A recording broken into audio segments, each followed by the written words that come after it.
Bismillahirrahmanirrahim. Assalamualaikum warahmatullahi wabarakatuh. Anak-anakku kelas 7 SMP Batik Surakarta. Di sini Bu Wuri akan menjelaskan beberapa hal terkait dengan materi kita di bab 4 ini, yaitu yang berjudul dengan suhu dan perubahannya. Namun walaupun judulnya hanya ini, suhu dan perubahannya, namun di sini kita akan membahas banyak hal yang terkait dengan suhu dan perubahan suhu itu sendiri. Kemudian yang akan Bu Wuri bahas di sini terutama adalah yang bagian hitung-hitungan. Ada konversi satuan suhu, ada kalor, ada juga terkait dengan grafik yang berhubungan dengan perubahan suhu dan perubahan wujud zat, atau yang kemarin kita sebut sebagai grafik kalor. Begitu. Dan yang ketiga tentang asas Black. Nah, yang pertama kita akan membahas tentang ini dulu, jenis-jenis termometer. Tidak akan Bu Wuri bahas di sini karena apa? Karena sudah Bu Wuri berikan link berupa Word, berupa PDF untuk kalian pelajari tentang jenis-jenis termometer, kemudian kelebihan dan kekurangan macam-macam termometer. Itu kalian silahkan baca sendiri, pelajari sendiri. Insya Allah itu mudah karena kalian tinggal baca. Kalau kalian mau membaca pasti kalian bisa. Bu Wuri lanjutkan saja. Nah, sekarang kita masuk ke konversi satuan suhu. Sudah kita ketahui bersama dulu waktu pertemuan pertama bahwa suhu itu memiliki satuan derajat Celcius itu kalau di Indonesia. Tetapi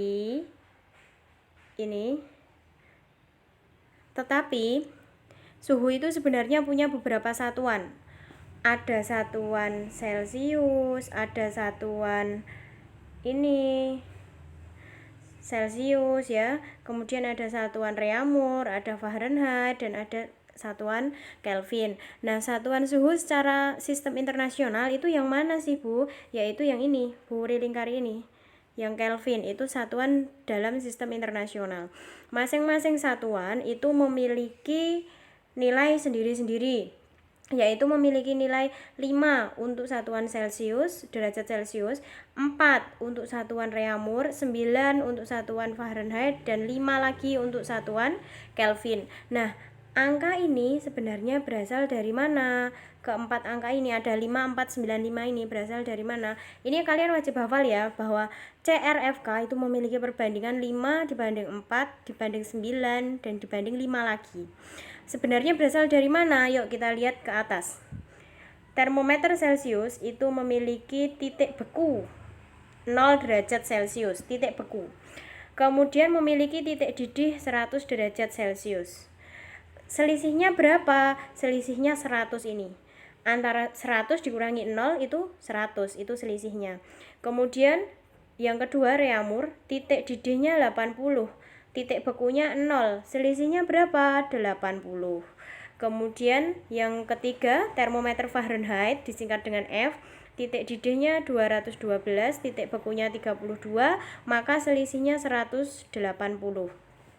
Dan yang terakhir termometer Kelvin itu memiliki titik didih 373 derajat Kelvin, titik bekunya 273 derajat Kelvin. Kemudian selisihnya berapa? Selisih di sini semuanya yaitu 100 selisihnya.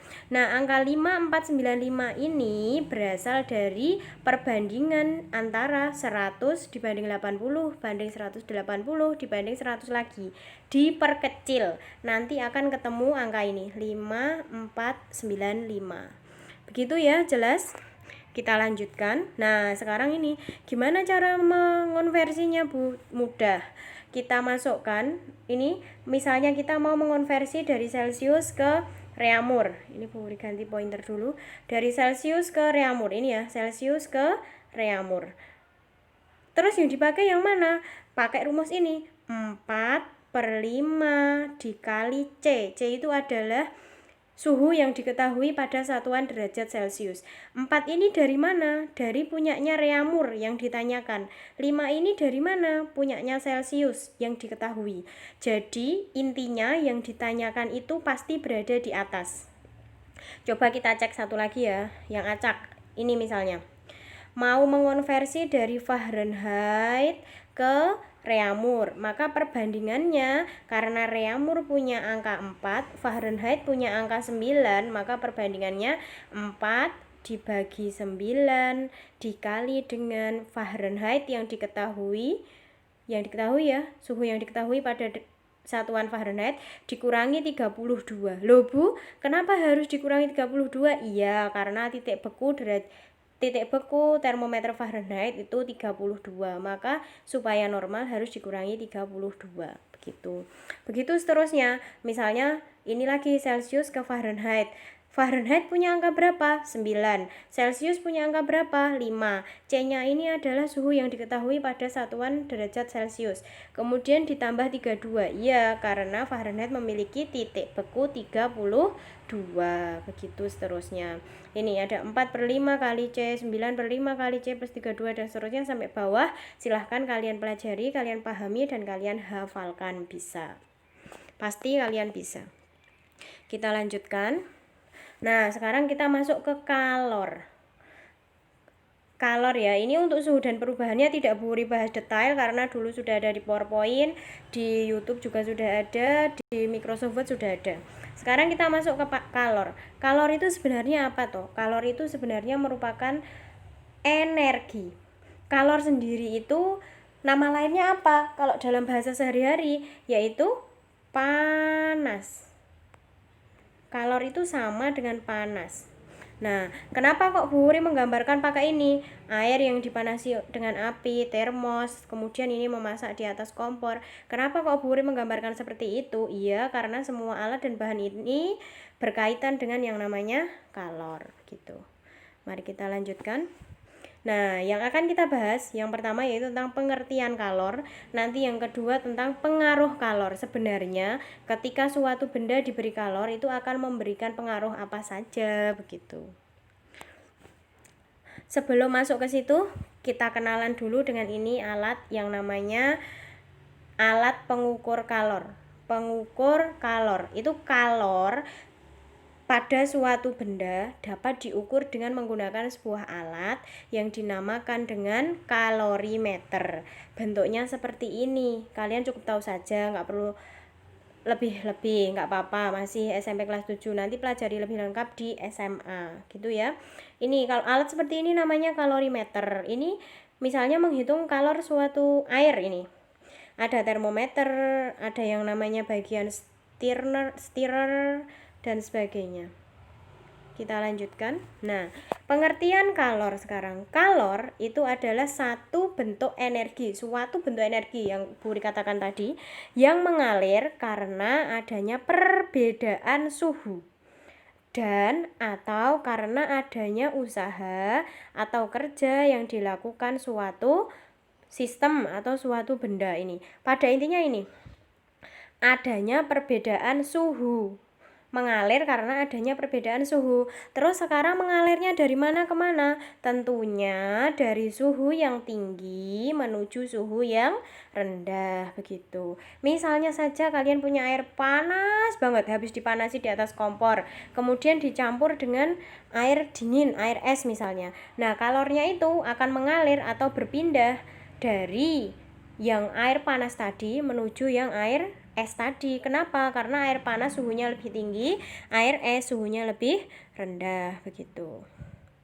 Kita lanjutkan. Nah, ini terkait dengan kalor dalam fisika sekarang. Kalor atau panas. Oh, ini kurang L ya, ini kurang L. Maaf. Kurang L ini, kalor. Simbol dan satuan kalor. Kalor itu disimbolkan dengan huruf Q besar, tidak boleh Q kecil karena nanti akan berbeda makna kalau Q kecil. Q besar. Kemudian satuan internasional kalor itu adalah ini, Joule, disingkat dengan huruf J besar, tidak boleh J kecil. Satuan lain dari kalor itu adalah kalori, disingkat dengan kal. Disingkat dengan kal, K-A-L. K-A-L itu kal. Kemudian 1 kalori itu adalah besarnya kalor yang diserap 1 gram, bukan 1 kilogram loh ya, ingat. 1 gram air untuk menaikkan suhunya sebesar 1 derajat Celcius. gitu. Itu 1 kalori. Kemudian nilai konversi antara joule dan kalori bagaimana? 1 joule itu sama dengan 0,24 kalori. Perlu kalian ingat, ini sering keluar. Kemudian 1 kalori itu 4,2 joule. Hampir mirip tapi berbeda. Kalian harus tahu, ingat 1 joule sama dengan 0,24 kalori. 1 kalori itu 4,2 joule. Begitu. Kita lanjutkan, sumber kalor. Sumber kalor terbesar itu ada pada ini, apa namanya ini? Matahari. Itu sumber kalor terbesar. Selanjutnya kalian pasti tahu semua yang menghasilkan panas atau kalor itu apa saja di kehidupan sehari-hari. Kita lanjutkan. Nah, ini sekarang pengaruh kalor. Kalor yang diberikan pada suatu benda itu akan memberikan 2 pengaruh. Yang pertama, akan merubah suhu benda itu sendiri. Yang kedua, akan merubah wujud benda. Misalnya saja yang merubah suhu. Ketika kalian memasak air, mula-mula pastikan airnya dingin. Kemudian setelah dipanasi pakai kompor, suhunya jadi naik, misalnya dari 20 derajat Celcius, nanti setelah mendidih menjadi 100 derajat Celcius. Nah, ini artinya suhunya berubah. Yang berarti bahwa kalor yang diberikan pada suatu air tadi merubah suhu ini. Kemudian, kalau misalnya yang berkaitan dengan kalor dapat merubah wujud zat, mudah saja. Kalian punya sebongkah es batu. Es batu itu tadinya wujudnya apa? Padat, ya, padat. Kemudian setelah diambil dari freezer, nanti akan menjadi cair. Diambil dari freezer itu artinya diberikan kalor. Kenapa? Karena suhu di freezer sama di luar freezer, misalnya diambil dari kulkas, itu berbeda, sehingga artinya es batu ini tadi menerima kalor, diberikan kalor, sehingga wujudnya berubah dari padat menjadi cair, namanya mencair gitu. Ingat ya, pengaruh kalor terhadap benda itu ada 2, yaitu merubah suhu dan merubah wujud benda. Kita lanjutkan. Nah, ini tadi yang sudah Bu Wuri gambarkan tadi. Ini jelas ini. Kita lanjutkan. Nah, sekarang ini ketika kalian mau menghitung sebenarnya berapa sih kalor yang dibutuhkan oleh ibu saya misalnya. Ketika ibu saya memanasi air 2 kg, itu kalor yang dibutuhkan berapa sih, Bu? Mudah, kalian hitung saja. Kalian menghitung saja menggunakan rumus ini. Q sama dengan M kali C kali delta T. Kita singkat Q sama dengan mencotot. M-nya M, C-nya C, tot-nya delta T. Q sama dengan mencotot. Q-nya sendiri apa? Q-nya itu adalah kalor. Satuannya apa tadi? Joule, ya. Kemudian M-nya apa? Ini massa benda. Satuannya kalau misalnya kalornya satuannya joule, berarti masanya nanti disesuaikan, satuannya harus kilogram. Tapi kalau misalnya Q-nya kalornya satuannya kalori, maka pasangannya adalah gram gitu. Harus kalian sesuaikan. Tapi kalau misalnya pokoknya pasangannya gini, kalau joule itu pasangan serasinya adalah kilogram. Tapi kalau kalori itu pasangan serasinya adalah gram. Itu harus kalian camkan, harus ada di benak kalian, karena kalau misalnya joule kok dipasangkan dengan gram ya nggak sesuai, nanti nggak mau begitu. Kembali ke rumus ini ya, Q sama dengan M kali C kali delta T. Dari satu rumus ini nanti kalian akan bisa mendapatkan banyak rumus. Dari mana? Melalui apa? Melalui segitiga rumus. Segitiga rumus yang ada di sini. Q-nya ini, Q ada di atas. Kalau kalian lihat, Q sama dengan M kali C kali delta T. Sejajar artinya dikali. Posisinya sama seperti ini artinya dikali. Terus Bu, kalau misalnya saya mau mencari rumus M bagaimana? Mudah no. M sama dengan Q-nya di atas, tulis saja di atas. Q dibagi C-nya di bawah, ya udah ngikuti. C kali bentar, ini malah ini kali, tulis ini aja, kali delta T. dan seterusnya gitu. Kalau mau mencari C itu apa sih Bu? C itu kalor jenis. Kalor jenis itu adalah seberapa besar suatu benda itu akan mudah untuk menerima kalor. Kalor jenis tiap benda itu berbeda-beda, dan kalor jenis ini memiliki satuan ini, kalori per kilogram, atau kalau dalam joule ya berarti joule per kilogram derajat Celcius gitu. Kalau mau mencari C berarti rumusnya Q dibagi M kali delta T. Ini hanya diubah jadi C, M-nya diubah jadi C, kemudian C-nya yang sini diubah jadi M, begitu seterusnya. Kalau mau mencari delta T bagaimana? Sama, tinggal diubah-ubah gitu. Nah, sekarang kita lanjutkan ke sini. Lah, delta T itu sendiri apa toh, Bu? Delta T sendiri itu adalah ini. Orek-orekan nggak apa-apa ya. T2 dikurangi T1. Itu delta T. Delta T. T2 dikurangi T1. T2 itu apa? Suhu benda setelah dipanaskan atau setelah diberi kalor. Lah, T1 itu apa? Suhu benda sebelum dipanaskan atau sebelum diberi kalor. Begitu. Ini kalian harus hafal ini. Delta T itu T2 dikurangi T1 akan dipakai sampai kalian besok di kelas 8 dipakai, di kelas 9 juga ada, SMA juga ada, kuliah juga ada, begitu. Kita lanjutkan ke contoh soal saja, langsung ya. Air sebanyak 3 kg bersuhu 10 derajat Celcius dipanaskan hingga bersuhu 35 derajat Celcius. Kalau menyelesaikan suatu soal yang bentuknya hitung-hitungan, kita selesaikan menggunakan cara yang sistematis. Kemudian, jika kalor jenis air 4186 Joule per kilogram derajat Celcius, tentukan kalor yang diserap air tersebut. Mari kita mulai dulu dengan ini. Diketahui. Kalian harus familiar dengan ini. Tulisannya jelek ya, ini nggak bisa bagus, maaf. Yang diketahui apa saja? M, 3 kg itu tadi apa? Massa. Massanya berapa? 3 kg. Kemudian 10 derajat itu apa tadi? Suhu mula-mula. Suhu mula-mula berarti T1. T1-nya 10 derajat Celcius. Kemudian 35 ini apa? T2. Kenapa T2? Karena setelah dipanaskan. Gitu. T2-nya berapa T2? T2-nya 35 derajat Celcius. Kemudian kalor jenis itu simbolnya apa tadi? C kecil. C kecil loh ya, tidak boleh C besar. Ini C kecil. C kecil sama dengan berapa? 4185. Ini nilai yang pas, tapi biasanya yang dipakai itu adalah 4200. Ini ya.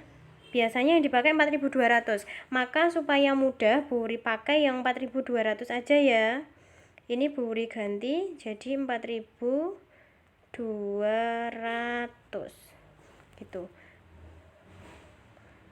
4200 Joule per kilogram derajat Celcius.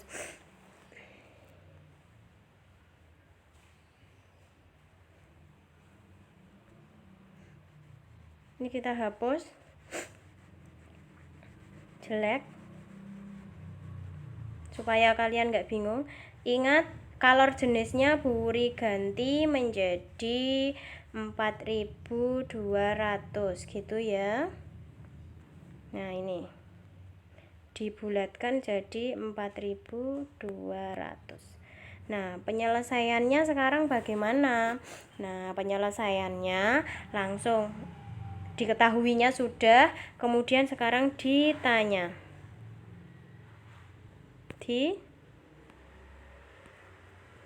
Ditanya. Dit itu ditanya artinya. Sekarang yang ditanya apa? Q.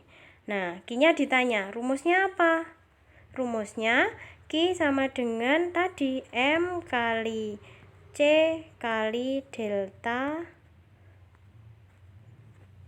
T. M-nya berapa? Masukkan ke sini 3 kg. C-nya berapa? 4000 kali, agak susah ini, 4.200. Kemudian delta T-nya berapa? Nah, kita masukkan. Delta T-nya itu tadi ini. Berarti delta T-nya berapa ini? Delta T itu kan T2 dikurangi T1. T2-nya 35, T1-nya 10. Berarti delta T-nya berapa? Delta T-nya langsung ketemu, yaitu 25 derajat Celcius. Tulis di sini 25. Di sini ya, nggak apa-apa. 25. Nah, ketemunya berapa? Silahkan kalian hitung sendiri. 3 kg kali 4.200 kali 25. Nanti ketemunya berapa? Jangan lupa satuannya masing-masing ditulis ya. Karena di sini Bu Wuri nggak cukup, maka Bu Wuri nggak nulis. 4.200 Joule per kilogram derajat Celcius. Kemudian delta T-nya derajat Celcius. Nanti satuan yang sama bisa kalian coret. Tuh. Kalian isi di sini ya, berapa di sini jeret gitu. Supaya kalian sekaligus latihan. Itu untuk yang menghitung jumlah kalor. Sekarang kita lanjutkan. Sebuah benda, contoh soal yang kedua, sebuah benda mula-mula suhunya 36 derajat Celcius, kemudian ditingkatkan menjadi 46 derajat Celcius. Ternyata memerlukan kalor sebesar 650 Joule. Bila massa benda 0,5 kg, tentukan kalor benda tersebut. Kalor jenis benda tersebut. Mudah, ini Bu Wuri cuma akan memberikan clue-nya saja. Clue-nya bagaimana, Bu? Kalian pakai rumus apa tadi kalau mencari kalor jenis? C sama dengan tinggal dibalik. Kalian cukup menghafalkan satu rumus saja, kemudian nanti dibuat segitiga rumus. Q dibagi M kali delta T, begitu ya. Nanti delta T-nya berapa? 46 dikurangi 36. M-nya berapa? 0,5. Q-nya berapa? 650. Masukkan angkanya, nanti ketemu. Lanjut. Nah, sekarang ini juga nggak akan Bu Wuri berikan secara utuh karena nanti waktunya terlalu lama. Yang ditanyakan adalah suhu akhir. Suhu akhir itu berarti adalah T2. Loh Bu, terus nyarinya gimana? Mudah, nggak usah bingung. Yang diketahui ini 2 kg air, ini berarti masanya. Suhunya 20 derajat Celcius. 20 derajat Celcius ini berarti artinya T1. Nah, diberi kalor sebanyak 84.000, berarti ini Q-nya. Bila kalor jenis air 4.200, nah ini tadi biasanya bulat ini 4.200. Berapa suhu akhir air sekarang? Kita hitung, masuk ke rumus ini aja. Kalian nggak usah bingung. Berarti kita mencari delta T-nya dulu aja. Delta T itu sama dengan rumusnya Q dibagi apa tadi? M kali C. Nah, Q-nya sudah ada, M-nya sudah ada, C-nya sudah ada. Nanti tinggal dimasukkan. Terus lah Ibu, ini kan baru delta T, nyari T2-nya gimana? Ya mudah. Nanti kalau sudah ketemu delta T, tinggal masukkan rumusnya bahwa delta T itu sama dengan T2 dikurangi T1. Delta T-nya sudah ada dari sini. T2-nya belum ada yang ditanyakan, T1-nya sudah ada yaitu 20 derajat Celcius. Maka T2-nya bisa dicari. Silahkan nanti kalian cari buat latihan kalian. Ini tidak lain adalah soal yang kemarin background warna biru itu.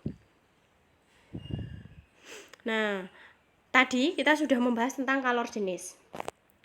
Kalor jenis itu tidak lain adalah kalor yang dibutuhkan untuk menaikkan suhunya setiap ini 1 kg suatu massa benda. Kemudian suhunya yang dinaikkan itu berapa? 1 derajat Celcius. Secara ringkasnya, kalor jenis itu adalah kalor yang diperlukan oleh 1 kg benda untuk menaikkan suhunya sebesar 1 derajat Celcius, begitu. Kemudian, loh, ada C besar lagi. Iya, C besar ini lambang dari kapasitas kalor. Kapasitas kalor itu pengertiannya banyaknya kalor yang digunakan untuk menaikkan suhu benda setiap 1 derajat Celcius. Kalau kapasitas kalor itu yang dinaikkan 1 derajat Celcius tapi masanya tidak diperhitungkan. Kalau kalor jenis masanya diperhitungkan. Kapasitas kalor itu simbolnya C besar. Kalau kalor jenis simbolnya C kecil gitu. Kita lanjutkan. Nah, ini kapasitas kalor. Rumusnya ini kan C besar. Rumusnya Q dibagi delta T. Q-nya itu kalor, delta T-nya itu adalah perubahan suhu, sama kayak tadi.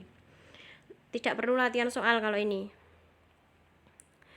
Kemudian yang selanjutnya, nih, terkait bahwa kalor dapat merubah suhu suatu benda. Kalor yang diberikan pada benda sebanding dengan kenaikan suhu. Sebanding itu artinya berbanding lurus. Semakin banyak kenaikan suhunya, maka kalor yang dibutuhkan semakin banyak. Kemudian yang kedua, kalor yang diberikan pada benda untuk menaikkan suhu sebanding dengan massa benda. Iya, sebanding sama. Ketika massa bendanya semakin besar, maka kalor yang dibutuhkan semakin besar. Yang ketiga, kalor yang diberikan pada benda untuk menaikkan suhunya tergantung jenis benda tersebut. Iya, karena setiap benda memiliki kalor jenis yang berbeda-beda, sehingga banyak sedikitnya kalor tergantung dengan jenis bendanya masing-masing. Misalnya, antara air dengan alkohol itu berbeda, antara air dengan besi itu juga berbeda. Sebenarnya pernyataan ini tidak lain adalah diambilkan dari rumus ini. Q sama dengan M kali C kali delta T. Kalau posisinya sama seperti ini, di atas semua seperti ini, namanya sebanding. Semakin besar juga ikut semakin besar, semakin kecil juga ikut semakin kecil gitu. Kita lanjutkan. Nah, ini daftar kalor jenis benda itu berbeda-beda. Setiap benda memiliki kalor jenis berbeda-beda. Contohnya saja air itu 4200. Es itu 2100. Air sama es itu sudah berbeda. Padahal sebenarnya kalau misalnya es batu gitu kan sama-sama berasal dari air. Tapi ketika sudah jadi es batu kan wujudnya sudah berbeda. Jadi kalor jenisnya juga berbeda. Kaca juga berbeda. Kalian bisa perhatikan ini di buku paket juga ada ini. Kalian perhatikan di buku paket juga ada. Lanjut. Nah, ini sekarang yang kedua. Kalor untuk merubah wujud zat. Kalor yang digunakan untuk merubah wujud zat itu disebut dengan kalor laten. Bukan klaten, tapi laten. Kalor yang digunakan untuk merubah wujud zat. Kita lanjut saja. Nah, kita ulang pelajaran SD dulu ya. Perubahan wujud zat itu ada 6. Wujud zatnya ada 3, ada cair, ada padat, ada gas. Sekarang kita tambahi. Kalau dulu panahnya cuma ya sama-sama 2 dan tulisannya itu hanya singkat, menyublim, mengkristal gitu, tapi sekarang kita tambahi ini. Dari cair ke padat. Dari cair ke padat namanya membeku. Proses membeku ini tidak butuh kalor, justru melepaskan kalor, menghilangkan kalor gitu ya. Tapi kebalikannya, dari padat mau dicairkan itu butuh kalor. Ya, contohnya saja es batu. Es batu mau dicairkan harus butuh panas, tidak bisa butuh kok dingin, nggak ada. Butuhnya panas sehingga memerlukan kalor. Begitu juga dari cair ke gas, menguap namanya, butuh kalor. Tapi kalau dari gas ke cair, mengembun, namanya melepaskan kalor. Dari padat ke gas namanya menyublim, memerlukan kalor. Tapi kalau dari gas ke padat namanya mengkristal, yaitu melepaskan kalor. Kita lanjut, ini mudah ini, insya Allah kalian semua paham. Kita lanjut ke melebur. Nah, melebur kalian nanti akan kenal dengan istilah kalor lebur. Kalor lebur itu adalah kalor yang digunakan untuk meleburkan 1 kg zat padat pada titik leburnya. Kalor lebur disimbolkan dengan huruf L. L-nya L besar. Rumusnya apa? Rumusnya adalah kalor Q besar dibagi dengan M. Sekarang pakai segitiga rumus. Kalau mau mencari Q berarti rumusnya apa? Q sama dengan M kali L. Tinggal dibalik aja. Begitu ya. Nanti ini kalian akan berguna saat kalian menemui soal berkaitan dengan grafik kalor. Diingat-ingat, kalor lebur simbolnya L besar, digunakan untuk kalor lebur itu kalor yang digunakan untuk meleburkan 1 kg zat padat pada titik leburnya. Gitu. Rumusnya Q per M. Tapi kalau yang ditanyakan kalor tok, bukan kalor lebur, kalor yang digunakan untuk meleburkan gitu, berarti Q sama dengan M kalikan L. L masing-masing benda juga berbeda-beda. Coba kalian lihat ini, tembaga sama es, kalor leburnya berbeda. Tembaga itu 1,3 kali 10 pangkat 5. Kalau es itu 3,36 kali 10 pangkat 5 alias 336.000 kayak gitu. Kita lanjut. Sekarang menguap. Menguap rumusnya sama persis, hanya simbolnya yang berbeda. Namun sebelum masuk ke situ, kita bahas ini dulu. Faktor-faktor yang mempercepat penguapan. Ada yang pertama dipanaskan, yang kedua dengan memperluas permukaannya supaya cepat menguap, yang ketiga dengan meniupkan angin, sama seperti ketika kalian meniup makanan itu supaya cepat menguap kan, sehingga cepat dingin. Kemudian yang keempat mengurangi tekanan, semakin dilebarkan, dilonggarkan maka akan cepat menguap. Kemudian kalor uap itu disimbolkan dengan huruf U besar. Kalau tadi lebur L besar, kalau kalor uap U besar.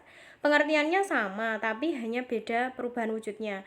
Kalau tadi untuk meleburkan, kalau ini untuk menguapkan 1 kg air pada titik uapnya. Kita lanjut. Nah, ini rumusnya sama persis. Q sama dengan M kali U. U-nya kalor uap. Contoh soalnya ini. Kalian untuk contoh soal ini kalian nanti bisa pelajari sendiri di PowerPoint yang Bu Wuri berikan. Nanti Bu Wuri berikan juga PowerPoint-nya ini. Gitu. Ini di skip aja, lanjut. Nah, sekarang lanjut ke grafik kalor. Grafik kalor ini sebenarnya grafik yang digunakan untuk mempermudah menghitung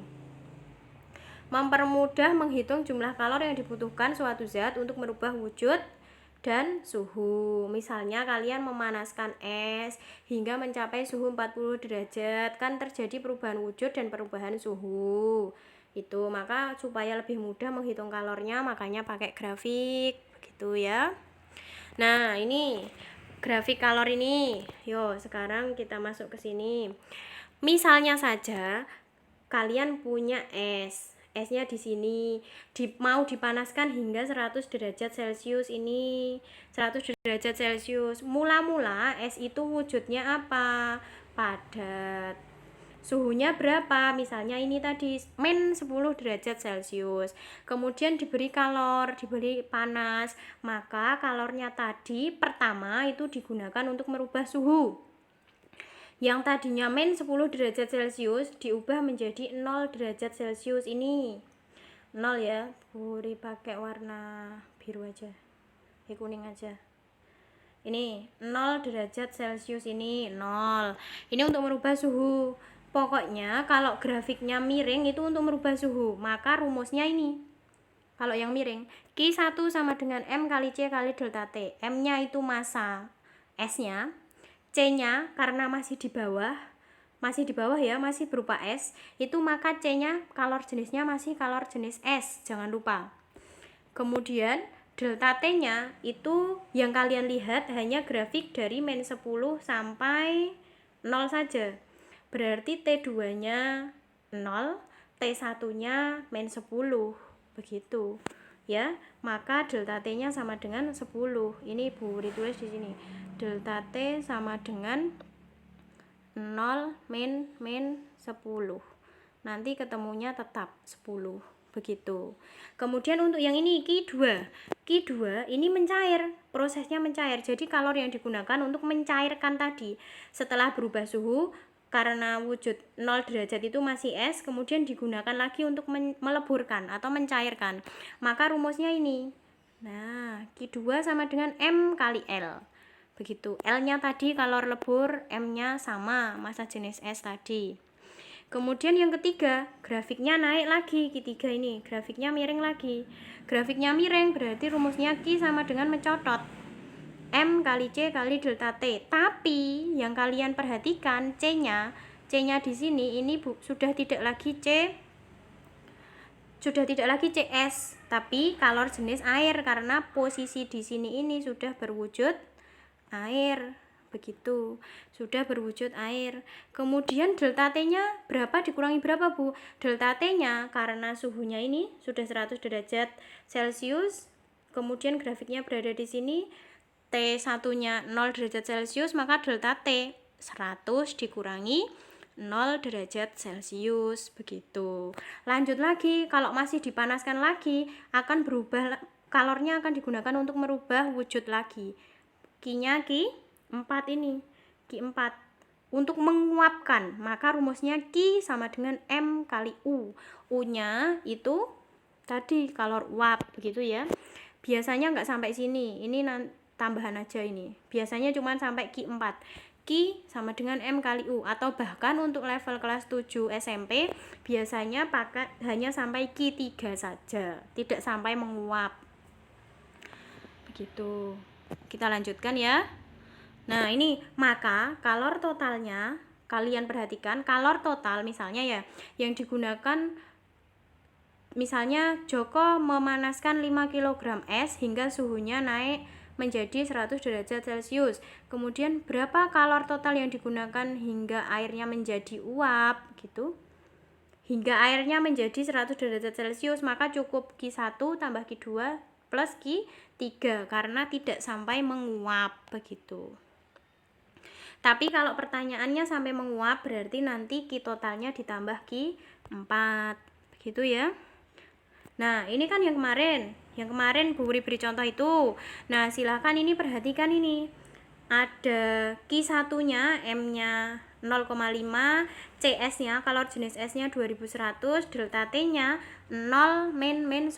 Ini sama persis ini tadi. Kalian perhatikan ini, pelajari ini, insya Allah kalian nanti mudeng.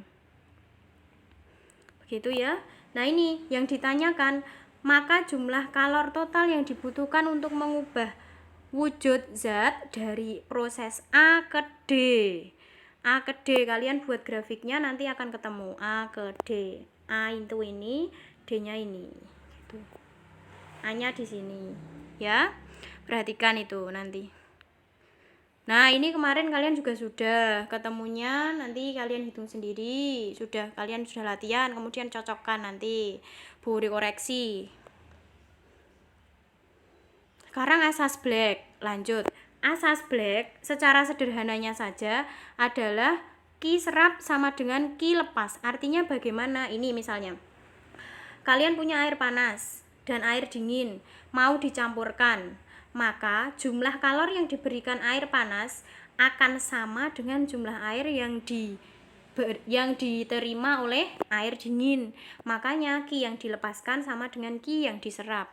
Otomatis itu akan sama. Misalnya saja, kalian memberikan uang kepada pengemis 500 rupiah, maka jumlah uang yang diterima oleh pengemis berapa? Ya sama, 500 rupiah. Itu analogi untuk asas black. Gitu ya. Lanjut. Nah, sekarang ini Bu ganti merah lagi atau biru aja.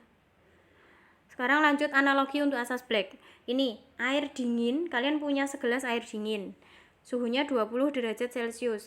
Buri punya segelas air panas, suhunya 80 derajat Celcius. Mau dicampurkan, jeret.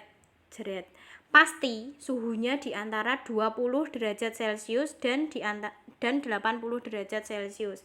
Tidak mungkin kok suhunya di sini kurang dari 20, nggak mungkin. Tidak mungkin suhunya lebih dari 80, itu juga nggak mungkin. Begitu ya. Karena yang dicampurkan hasil akhirnya itu akan sama, berada di antara suhu yang memberi dan yang menerima. Itu gitu gampangnya. Gampangnya kalian mandi pakai air anget itu berasal dari campuran air panas dan air dingin, jadilah anget gitu.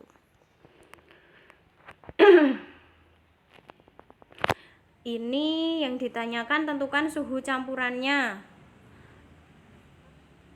Agak panjang caranya. Nah, ini air panas, ini air dingin, pasti suhunya berada di antara ini. bisa di tengah-tengah, bisa di mana aja, pokoknya di antara keduanya. Pakai caranya ini, kalian nanti perhatikan ini juga. M1 itu punya yang melepak, kalau ini menyerap dulu. M1 100, C1 itu 1, kemudian kalau yang menyerap itu T dulu. Menyerap itu kan suhunya yang lebih dingin, lebih kecil, berarti T campurannya dikurangi dengan T yang dingin tadi. Kemudian yang kedua yang melepas itu M-nya M yang melepaskan kalor, C-nya juga sama yang suhunya tinggi tadi. Delta T-nya karena lebih tinggi kan di sini, berarti yang lebih tinggi dikurangi T campuran. Nanti hasilnya ketemu ini. Nah, sekarang lanjut ke perpindahan kalor. Mudah kalau ini, perpindahan kalor itu ada 3 jenis. Yang di sini Bu Wuri tulis cuma 1.